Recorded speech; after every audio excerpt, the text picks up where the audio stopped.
Me invitaron a participar de este proyecto que vinculaba ciencia y música. Entonces la idea era tener reuniones de trabajo con científicos. Me tocó trabajar con Laura, Álvaro y Susana, que son investigadores de SEASA, son de la región de Coquimbo, y ellos trabajan con océanos, con comunidades, con glaciares, con datos, bueno, en general con datos de cambio climático.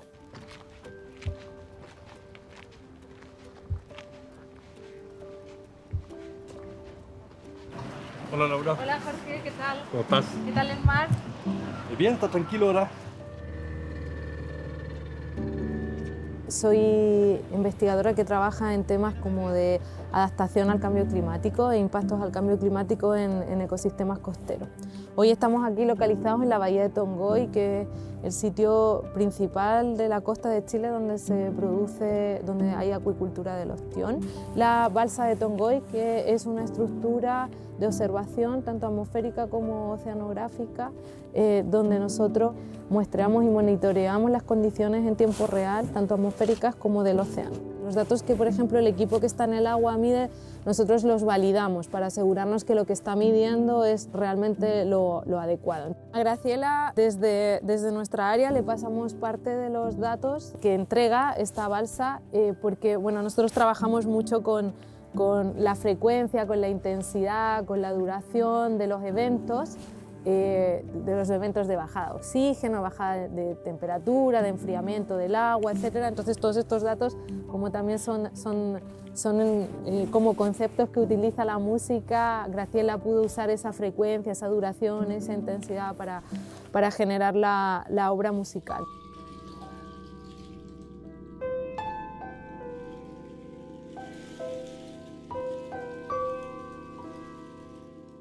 Muy distinta en ciertos aspectos metodológicos quizás y de pensamiento, pero también tienen algo que los conecta mucho. De repente empezamos a descubrir que habían algunos conceptos, atmósferas, por ejemplo. Climático también es un aspecto muy musical. Empecé a entender que por ahí podía ir como tomándome cosas y como imaginando. Estamos al medio del glaciar Tapado, a una elevación de 4.800 metros más o menos. Con el equipo aquí, Ignacio y Max, estamos viendo una gran cantidad de agua que viene desde la parte alta del glaciar. Esto nos está diciendo que hay una gran cantidad de derretimiento en la parte alta del glaciar.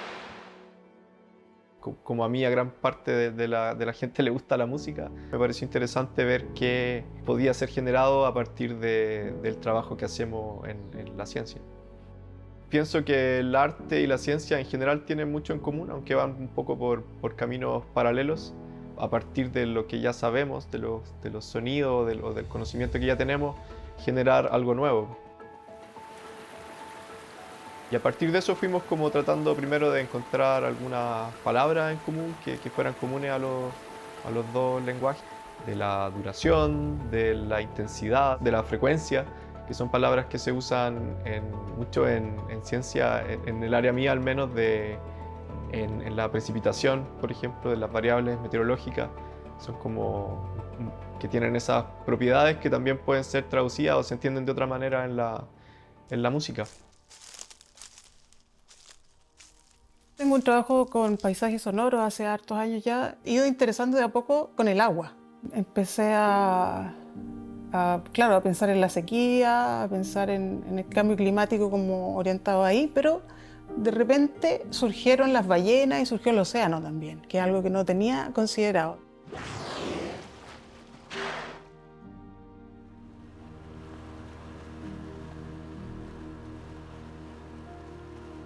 Tomé algunas ideas que ellos me plantearon, conceptos, fui trabajando en esos conceptos y fui generando la pieza, la música. Desarrollé una programación en donde algunos datos sobre precipitaciones, que son cifras numéricas, las transformé en frecuencias. Eso le generaba como una vida imaginaria al agua, así como media en el contexto de catástrofe. Cuando le hablábamos que trabajábamos con la frecuencia de las urgencias, con la duración de la surgencia, que nosotros no trabajamos solo con el dato específico de oxígeno, de temperatura, sino que hacemos una integración de estos datos y los llevamos a frecuencia, duración, para poder entender de una manera más integrativa lo que está pasando. Ella dijo, bueno, justo lo que yo trabajo. La pieza parte con un paisaje sonoro marino del océano, del archipiélago de Humboldt, sonidos de ballenas. Agua, ballenas. Y es todo a modo de introducción, ¿no? Introduciendo este relato. Y ahí lo que hay es una síntesis en el sentido de que reúno varios conceptos. Reúno los conceptos de la sequía, del medio ambiente, del cambio climático, de lo humano, del agotamiento, de la devastación o del colapso, pero también la necesidad de vivir y de seguir existiendo. Ponerme a pensar cómo sería ese planeta imaginario, más a nivel experimental, o sea que lo que voy haciendo me va generando nuevas conexiones y entonces van apareciendo otras cosas, van saliendo otras. Es interesante conectar diversas miradas de la realidad, ¿no? Hemos podido conversar con personas de otras disciplinas y dar cada uno su mirada de lo mismo, de nuestro entorno, de la región, de las montañas, de los ríos, del mar. Podemos entender otras perspectivas y crear que es como algo de fondo tanto en la ciencia como en la música. Nos ha abierto la posibilidad de transmitir nuestra ciencia desde otros ámbitos también, como el de la música. Lo interesante de este proceso es poder hacer llegar a la ciencia y cómo se produce la ciencia a toda la población y la ciencia forme parte del día a día de la gente y para poder afrontar este complejo futuro de cambio climático que nos viene.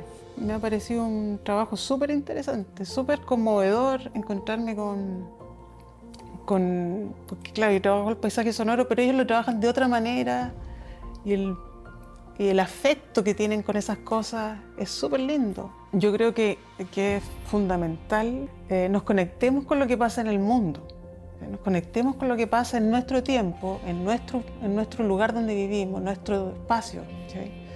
Y entonces generar experiencias como estas que te ponen ahí en contacto con un científico, ir entendiendo cómo va funcionando el mundo, te conecta de inmediato con una cuestión bien concreta que está ocurriendo ahí a cada segundo. Creo que esa conexión con la realidad es fundamental.